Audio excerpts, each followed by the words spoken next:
The latest out of the Israel-Gaza conflict. Israeli Defense Minister orders complete siege of Gaza as conflict with Hamas enters third day. We're getting reports that between 800 and 900 Israelis have been killed. This includes IDF as well as civilians. We have seen videos circulating of partygoers, civilians being kidnapped and paraded around being killed. At least 9 Americans have been reported dead. And there's an article circulating about a German tourist who was visiting a music festival when Hamas militants, terrorists, descended via parachute, paragliding in, and began going door to door and kidnapping and killing people. Now, I want everyone to understand we are in the fog of war. Friday night, we had a big event. It was fantastic. And I had spoken with Patrick Bet-David's team about that Saturday going on his podcast. And sure enough, we wake up to the news. And I got to be honest, I didn't see it. Normally, I'm reading the news nonstop, no matter where, what I'm doing. But wrapping up this event, going straight to bed, and then waking up, sitting down in that studio, and they say, do you see what's going on in Israel? I'm like, I have no idea. I have no idea. The news is rather shocking. And I suppose the more worrying thing is that we're now getting reports that Hezbollah from Lebanon is now firing on Israel, and Israel's defenses are being split. I believe we are going to see one of the most dramatic escalations of conflict in the region. The actions that Israel takes right now, considering what we've all just witnessed, is possibly going to be the most extreme we have ever seen. I don't know. I'm not an expert on Israel-Palestine conflict, history, or relations. I'm not. I am but a humble man in America who complains on the internet. And I'm seeing a lot of people now sing a different tune as to what they were saying about the war in Ukraine. And I think there are good reasons for this. For one, the conflict that we're seeing right now, even though many leftists are justifying it, protesting in defense of the Palestinians, despite the fact what we just saw from Hamas, arguing that Hamas does not represent them, despite the fact that they use schools in these buildings. I know, and I'm already triggering a lot of people. I'm not here to say Israel's innocent. I'm here to say it is war. It is war. But I don't see the justification for anyone to target civilians. Now, when it comes to Ukraine, I'm sorry. I think there's a big reason why Israel is on our radar substantially more so than Ukraine is, and why people care a lot more. And consider these things. First, the propaganda that came out of Ukraine at the start of the war was really insulting the ghost of Ukraine, right? There was the fake story about the sniper. Many fake stories were pushed into the media and then quickly debunked. No kidding. I'm not kidding. The ghost of Kiev, this fighter pilot, was video game footage. It was all fake. They were lying to us about everything. Now, the difference with Israel is longer standing U.S. ally. I'm not saying you have to agree with the U.S. being allied with Israel. Strategic position in the Middle East, surrounded by enemies. And the videos we're getting out right now, I'm sorry, man. These are not videos you can fake. The argument we're seeing is not that this is fake footage. It's that Israel and the United States knew the attack was coming and failed to act. I'm sorry. I'm just not in that camp. I can only tell you this. We are in the fog of war. And this happens always in the immediate aftermath of some kind of attack or strike. And it is to the benefit, usually, of the attackers. If you want to make some argument about a false flag or that there was intelligence they ignored, maybe. I'm not interested in any of that right now. Right? There are good guys, there are bad guys. Call it whatever you want. Right now, the problem is Americans have died. A report of a German national has died. Attacks from Lebanon. What I can talk to you about, I can show you the news, and I can, then after the fact, we can talk about the ideas of foreign intervention and things. But understand this. The most important thing right now is we should consider the dangerous proximity we are in to World War III. Calm down. I am not saying this to be shocking, especially at a most shocking time. I am saying with the conflict in Ukraine not dying down, escalating, despite the fact that we're seeing battle maps show Russia secure this territory and the U.S. continuing to send more money. You ask yourself why it is that these attacks happen now. There are some rumors circulating, reporting that many of the weapons being utilized by Hamas to attack Israel came from the Taliban in Afghanistan, reporting that the Taliban is seeking to supply more weapons.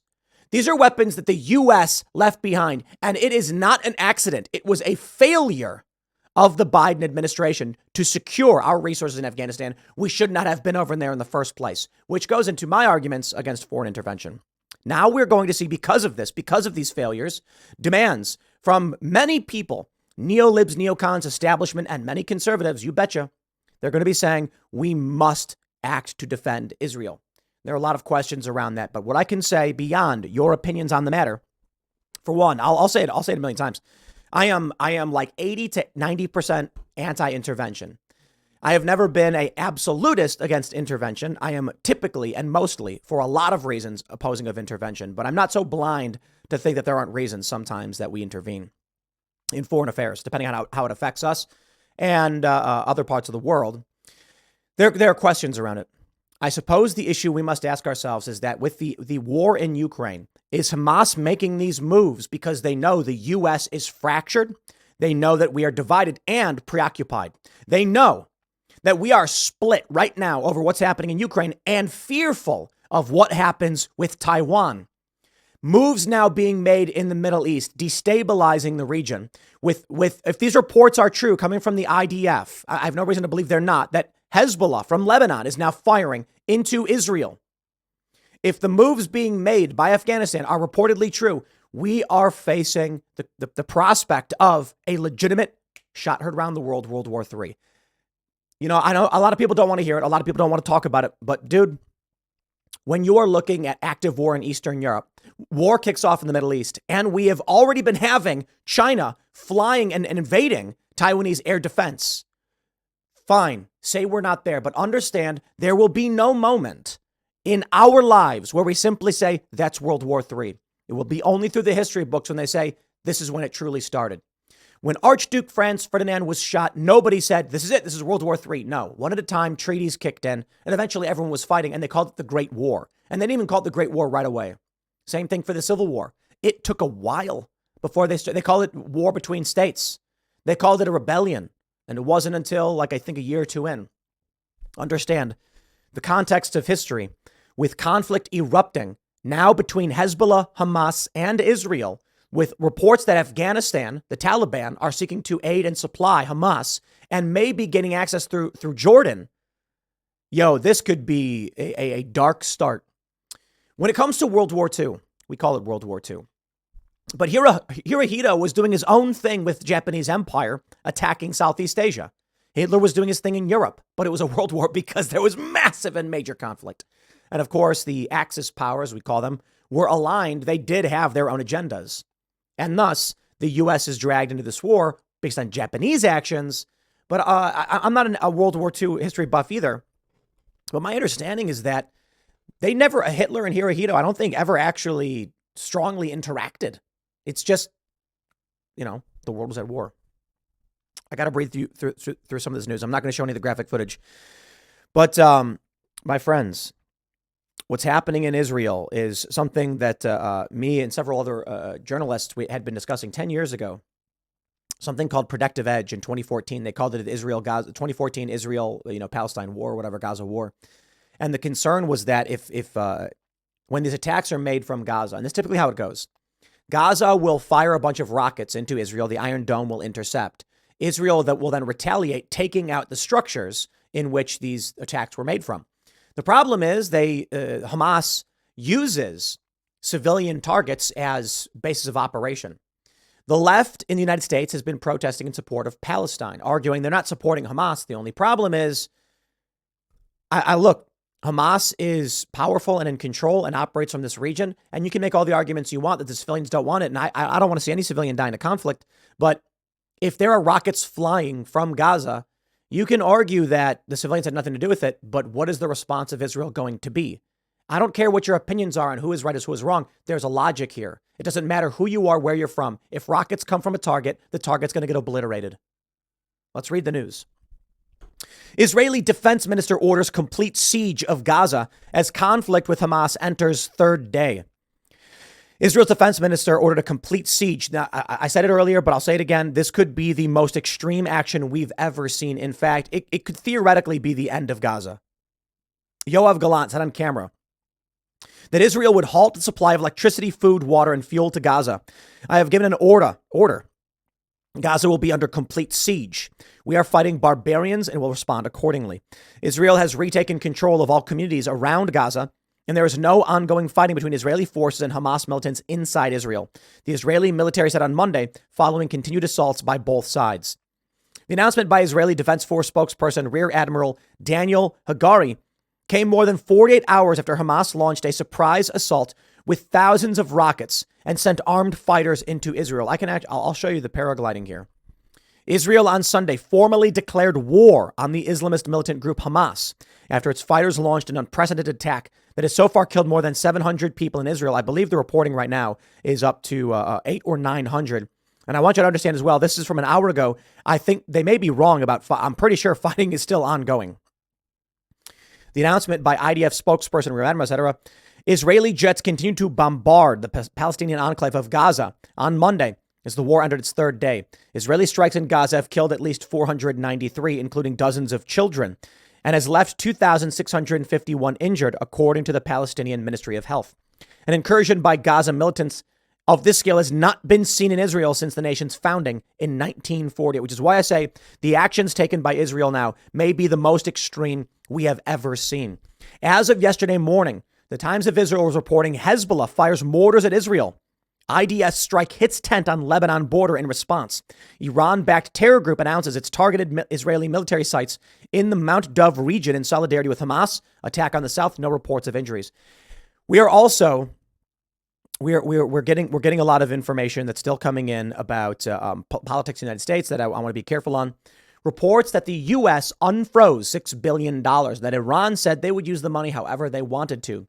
Many people are saying, of course, this money was then used to fuel an unprecedented attack on Israel. Look, man, I don't know. OK, you got to be careful about the fog of war. What I can tell you is, yeah, I don't see how you fake these videos. Sorry. And it is possible propaganda is real and deep fakes and all that stuff. But take a look at this. This is just a tweet that's going around. It's this one's got 750,000 views. Hamas terrorists paraglide into Israel. They went door to door to massacre innocent civilians, rape and murder women and children. And you know what?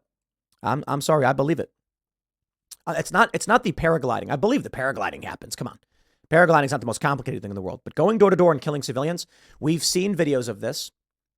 And maybe the videos are fake. Maybe you're saying they're lying, Tim. Okay.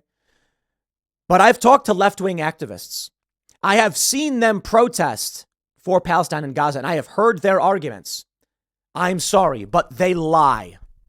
You're not going to tell me that the people who are advocating for far-left extremism while calling for the arrest of Trump supporters who say that we should abolish the police but then celebrate when police arrest the right, they're being honest about this.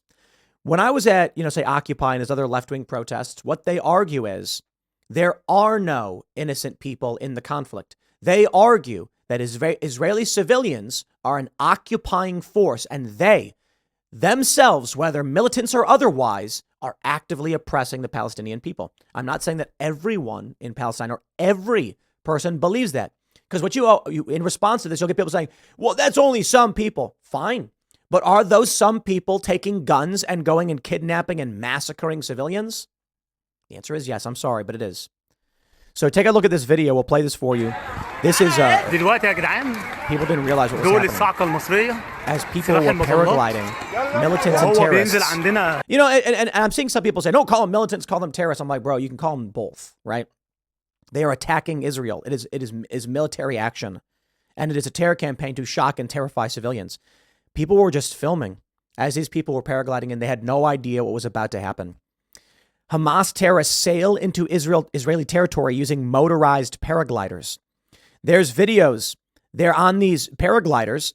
They're the small vehicles with gigantic fans, and they were gliding in, and it looks like they had machine guns mounted to them. This is crazy.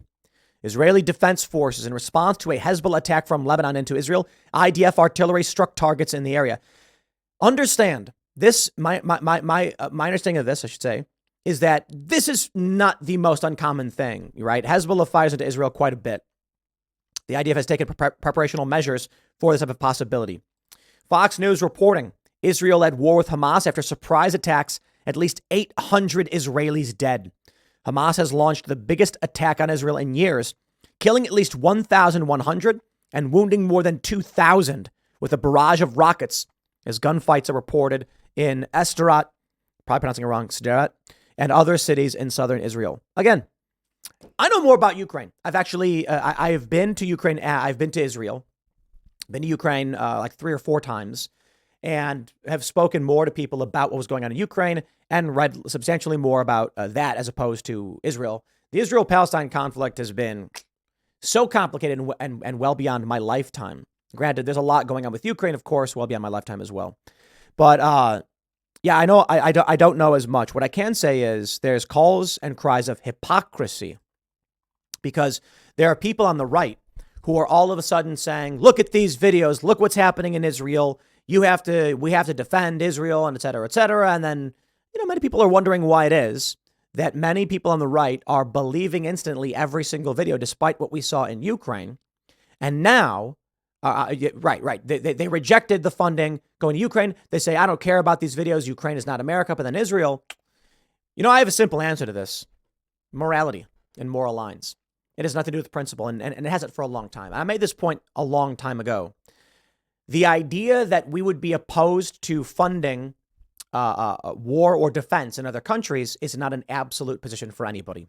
I mean, some people it is. But what I mean to say is someone might say something to the effect of, I think parents have the absolute rights as to what happens with their children.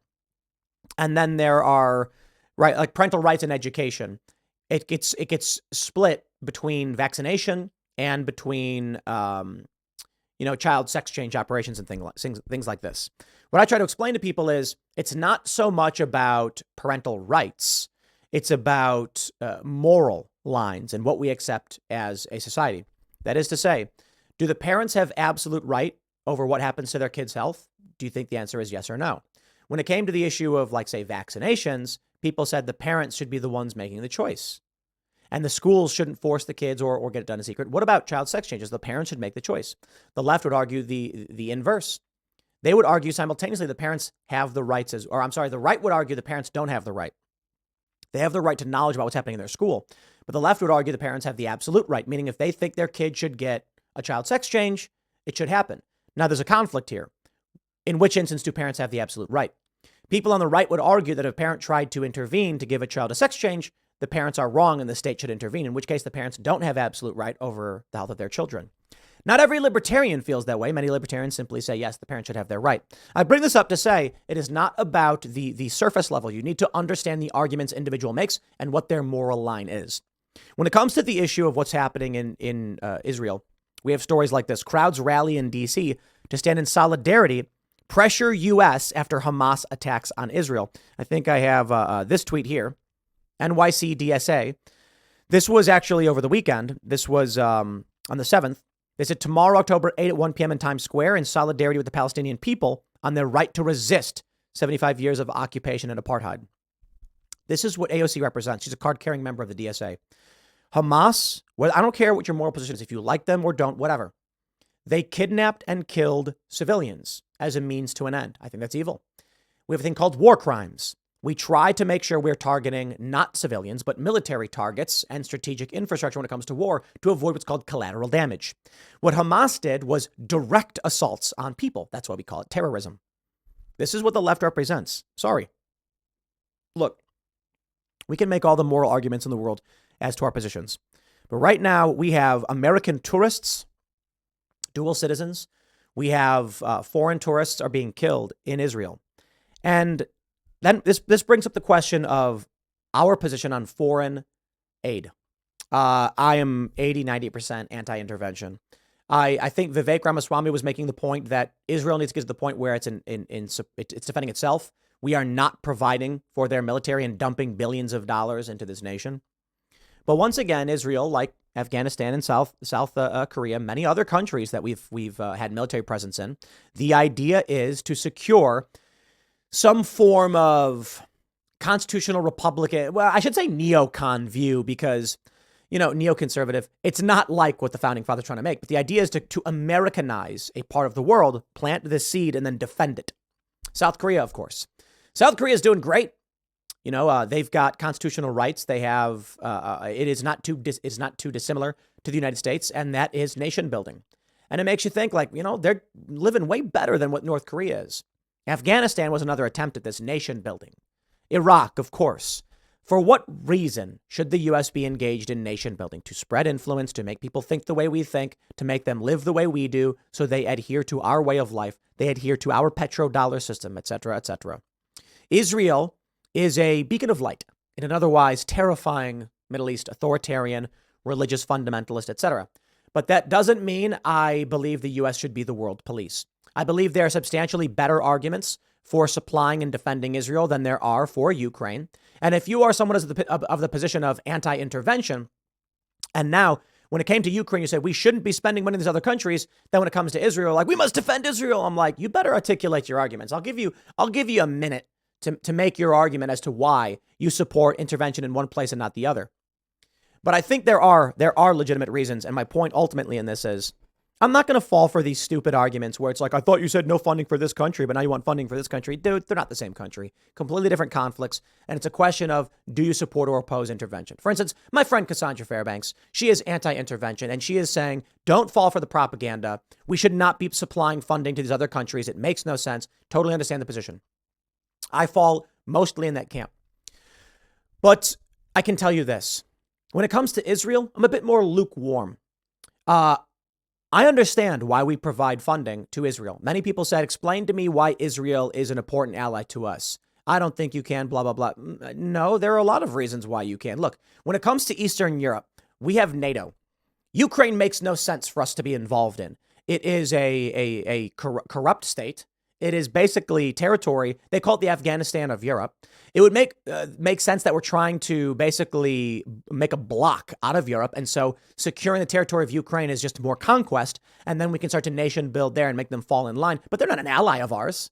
It's just a big territory on the border of Russia that Russia uses to transport gas. It is not the most densely populated area. It is fertile farmland. You can make the argument we should take it because farmland. Fine. They call it the breadbasket of Europe, my understanding is. Israel is basically a very large military base and weapons manufacturing base for the United States in the Middle East. It may be a destabilizing factor in the Middle East. But the argument is, militaristically, I understand why we're funding it. We have a massive weapons hub in the region. Sure, call it whatever you want. I'm not saying these are good positions to have. I am saying if someone came and said, we've got Ukraine, we got Israel, and we're going to provide funding to both, I'd be like, well, there's a lot of reasons why we would have a military presence in the Middle East because we need ways to bring supplies, weapons, etc. into the area. And we're trying to basically get a foothold in there. Ukraine, it's like, dude, we control Europe. Europe is us. Europe is NATO. Europe is Western forces. Why are we going to war with Russia over this? And there's treaties to be made about the Donbass going to Russia. Oh, but we want the Black Sea. Now you're talking about oil and all this stuff. That's what it always is. That being said, I am not saying that better arguments or some arguments is justification. All I can tell you is when I see this stuff and people going to make these arguments about, look at these videos, we must help them, we must intervene. What bothers me is I say, you want to pull up videos from South Africa? You don't? You want to pull up videos from China? The Uyghur Muslims are put in concentration camps. Sudan? I didn't think so. How about Libya? Oops, that was our fault. That was intervention. And now a slave trade has returned. This is why I'm typically like, bro, at the very least, we can say we're not involved in this. Why is America the world police? I don't see it working out. But that being said, understand, the world is vastly more complicated than any of us realize. I sit here reading a news story, gleaning cursory information, trying to understand what is a major international conflict of powerful individuals who keep secrets from you. So it is hard to know what is and what isn't. And that makes it very, very difficult.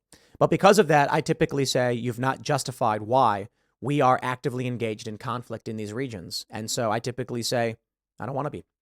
Understand that for every video you see coming out of Israel, there are videos coming out of other countries and no mass efforts and media coverage demanding that we be involved. There's two big reasons for this. One, obvious propaganda. The second is Israel's an ally. Of course, we care more about Israel than we do about Libya. But I do think it is the fault of NATO as to what is happening in Libya. And for that, we probably have some responsibility to try and help in some capacity. The saying that does not mean that I think we should send military or try and stabilize the regional world police. It's more like diplomacy.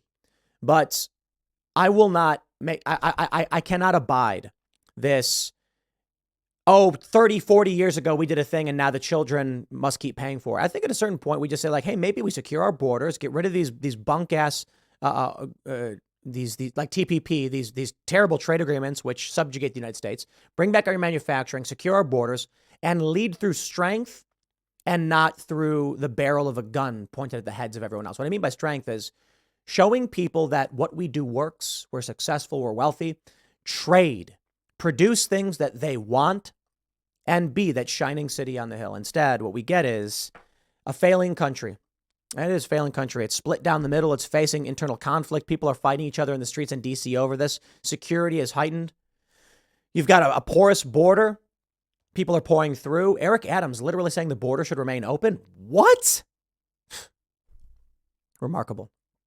No, what we're showing is we're a fractured, weak nation that is just pointing guns at people. And that's not building confidence, and that will only build resistance. Look, man, I'm not going to try to be the arbiter of morality. When it comes to Ukraine and stuff, my issue is, hey, please don't drag us into World War III. And now with this conflict happening in Israel, I wonder if because the U.S. wasted its time and energy in Ukraine, now being distracted and pulled in two different directions, Hamas and other organizations, the Taliban, Hezbollah, see an opportunity to make a strike on Israel. A strike on Israel is not to this, not the same degree of it's not as extreme in terms of global conflict as say like the Russian-Ukraine war. We're looking at nuclear powers here. But now the U.S. is going to be, what do? Are we going to be able to supply weapons and resources to Israel in this conflict now as well? We're already strained, very strained, and it's already destabilizing. The U.S. is already in a destabilizing period. With the 2024 election coming up, with the FBI saying Trump supporters are extremists, this country is about to be ripped in two. And what happens now if China makes their move on Taiwan? The forest of the trees, my friends. We may be staring down the barrel of World War III. People have already claimed that Ukraine-Russia was the start of World War III. Fine. Let's say this. If war is breaking out, and it did, Israel declares war in Israel. We've got massive war on a massive scale in Israel and in Ukraine. The dam is about to break, I fear. I hope you're paying attention. I will not be the arbiter of morality for you. I'm not going to sit here and say, like, for instance, Ben Shapiro's had a lot of tweets about what's happening in Israel. Of course, he's Jewish. This one hits right at home for him, probably. I'm not going to sit here and argue the moral positions when I know Ben is articulate enough to actually break down his position on what should or shouldn't be when it comes to intervention. And that's my point ultimately here is you're going to get a lot of people who are going to try and scream hypocrite. My answer to the people who are accused of hypocrisy, you better lay down your moral arguments and your strategic arguments as to why one intervention is right and one is wrong. I'm not saying you're wrong. I'm saying explain it to me because you better have a good explanation. I see the U.S. being dragged into conflict, which may result in a World War III, and you will regret it. I'm sorry. Ben's right, though, when he says, look at these videos. You want to talk about what's happening in the United States, and a lot of people talk about like civil war and stuff like this. They don't get it. They do not get it. Watching people paraglide. There are no rules. I think I understand this because I grew up in Chicago. When some guy's walking down the street, he pulls out a gun and shoots at you for no reason. You don't get it. You don't know why. There are no rules. They say, we talk about this. I think we were talking about this at the IRL event, that psychic barriers. There are people who think I can't do it, right? There will be a hotel lobby. Inside that hotel lobby is a prominent politician. In the front of the hotel lobby are security guards. Someone sees that and says, I can't go in there and ask politician a question. Well, hold on. Why? That's called a psychic barrier. You believe in your mind you can't go there. But guess what?